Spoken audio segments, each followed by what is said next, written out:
दोस्तों, welcome to my channel scorpions English. दोस्तों, आज हम पढ़ेंगे बिहार बोर्ड क्लास 12th की पोइट्री सेक्शन की third poem now the leaves are falling fast. दोस्तों, पोएट हैं W.H. ऑडेन। इनका पूरा नाम है विस्टन हग ऑडेन। इनका बर्थ हुआ था 1907 में, डेथ हुई थी 1973 में। दोस्तों, हु वॉन द पुलिट्ज़र प्राइज़। इनको अमेरिकन लिटरेचर का सबसे बड़ा प्राइज़ होता है दोस्तों, पुलिट्ज़र प्राइज़। जोसेफ पुलिट्ज़र के नाम पे इस प्राइज़ का नाम है, जो कि एक एडिटर का काम करते थे, बहुत पॉपुलर पर्सन थे।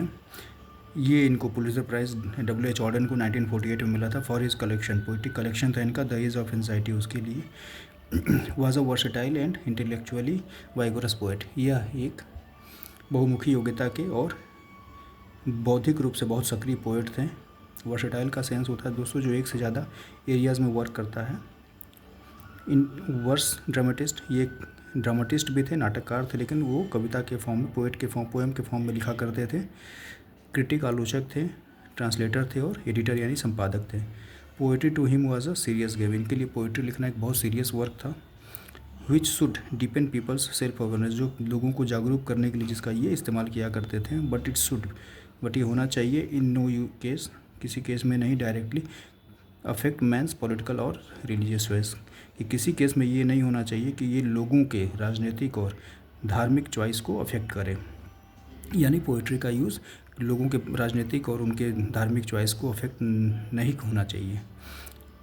His early poems exhibit his interest in political affairs and ideas, but his later poems are worldly Christian, more personal in tone. इनकी जो शुरुआती दौर की जो भी इनकी पोएम्स थी वो साफ दिखाती है कि इनका इंटरेस्ट राजनीतिक मामलों में और आइडियाज़ में था, लेकिन इनकी जो भी लेटर बाद की पोएम्स हैं वो दिखाती हैं कि इनका वर्डली इनकी पूरी पोएम क्रिश्चियनिटी पे बेस्ड थी और व्यक्तिगत टोन में यानी पर्सनल टोन में थी।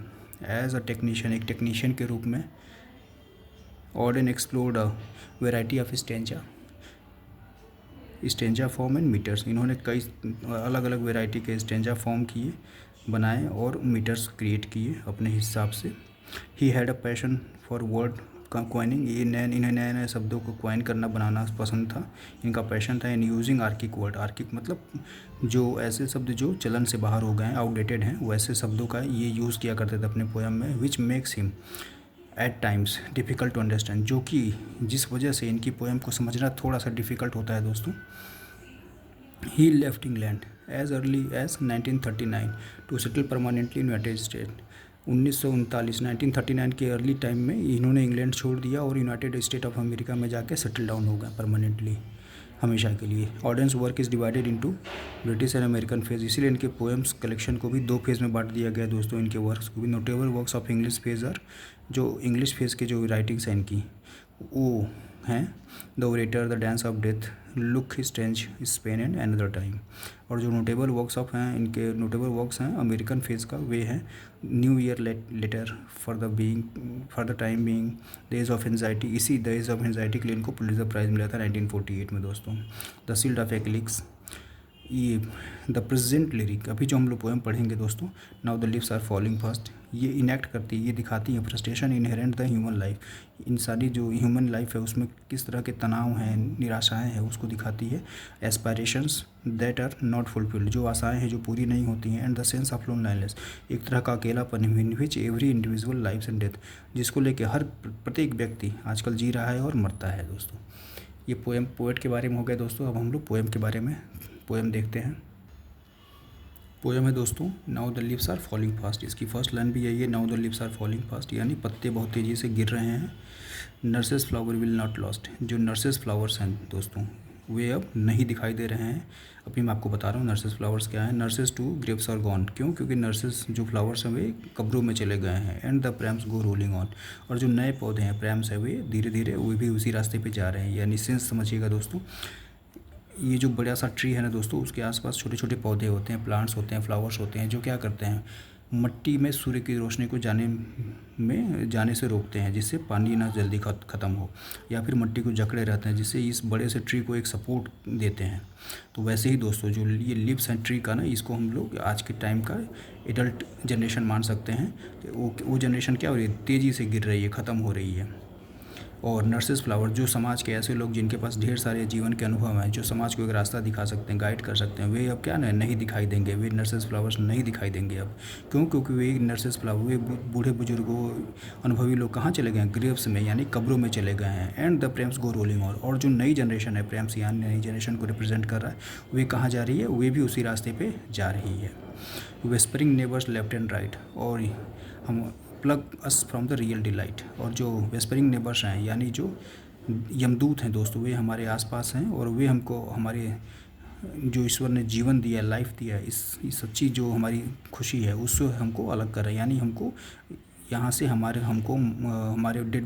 मरने के बाद हमारे साउल को लेके वो लोग चले जाएंगे और हमको जो रियल डिलाइट है, हमारी सच्ची जो खुशी है, उससे हमको अलग कर देंगे। And the active hands must freeze. और जो समाज के सक्रिय हैंड्स हैं, जो समाज के सक्रिय लोग हैं, उनके हैंड्स क्या हो गए हैं? फ्रीज हो गए हैं।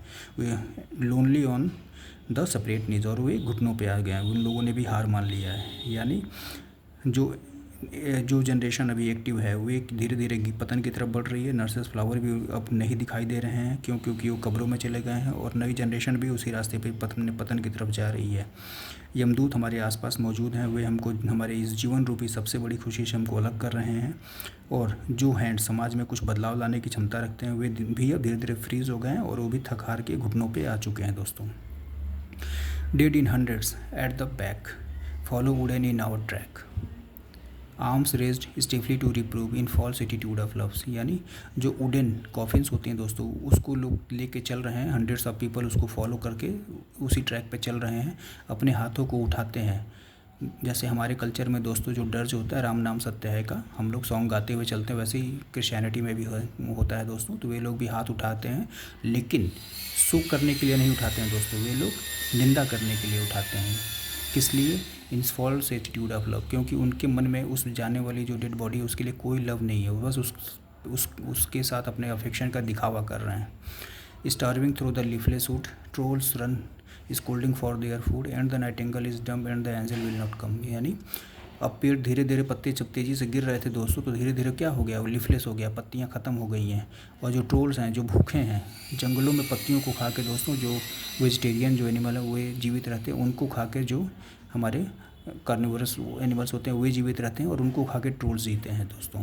तो ये जो साइकिल है ना, वो ब्रेक हो जा रही है पत्ते ख़त्म होने से। तो कहीं ना कहीं जंगल के पत्ते ख़त्म हो गए हैं, जानवर ख़त्म हो गए हैं, तो ट्रोल्स, ये स्कैंडिनेवियन कैरेक्टर मिथोलॉजी में है दोस्तों। स्कैंडिनेवियन मिथोलॉजी में वो क्या हुआ है, जंगल के बाहर आ गया है, और वो क्या कर रहा है? अपने फ़ायदे के लिए, अपने फूड के लिए हमको परेशान कर रहा है। यानी अब वो पेड़, अब वो जनरेशन लीफलेस हो गई, ख़त्म हो गई है, और जो ख़राब लोग हैं वे बाहर आके सबको तंग कर रहे हैं। और द नाइटिंगेल इज डम्प, यानी सज्जन लोग समाज के, वे लोग चुप हो गए हैं, गूंगे हो गए हैं, नहीं बोल रहे हैं। And the angel will not come, और जो ऐसे लोग जो क्षमता रखते हैं कि वे लोग इस सिचुएशंस को रोक सकते हैं, वे लोग भी अब नहीं दिखाई देने वाले हैं। मतलब कोई देवदूत बचाने नहीं आने वाला है। Cold impossible heat less the mountains lovely head, यानी ये जो बड़े से पहाड़ हैं, उनके ऊपर बर्फ़ से बनी हुई जो परतें हैं, वे देखने में वो कोल्ड हैं, ठंडी हैं, इम्पॉसिबल सी लग रही हैं देखने में, और बहुत ऊपर हैं। और उनका जो हेड है, जो बर्फ़ से, स्नो से बना हुआ, वो बहुत खूबसूरत लगता है। Whose white waterfall could bless travellers in their last distress, और उससे निकलता हुआ जो वाटरफॉल है, जो नदी निकलती है, जब बाद में झरने का फॉर्मेशन ले लेती है, वो जो यात्री है, जो अपने जीवन के अंतिम यात्रा पे जा रहा है, उसको वो ढेर सारा ब्लेसिंग्स देती है, उसको भी ब्लेस करती है दोस्तों। इनकी पोएम्स दोस्तों बहुत सीरियस मैटर्स पे होती थी, सोसाइटी को चेंज करने के लिए ये लिखते थे, लोगों को अवेयर करने के लिए लिखते थे, ताकि वो लोग अपने जो भी मिस्टेक्स कर रहे हैं उसको रिपीटेडली तरीके से ना करें और समाज में कुछ बदलाव ला सके दोस्तों। थैंक यू वेरी मच दोस्तों वीडियो देखने के लिए। प्लीज़ चैनल को सब्सक्राइब कर लीजिए, वीडियो को लाइक कर लीजिए। मेरी वीडियो कंटिन्यू बेस पे बनती रहेगी दोस्तों, और मैं डालता भी रहूँगा। Thank you very much.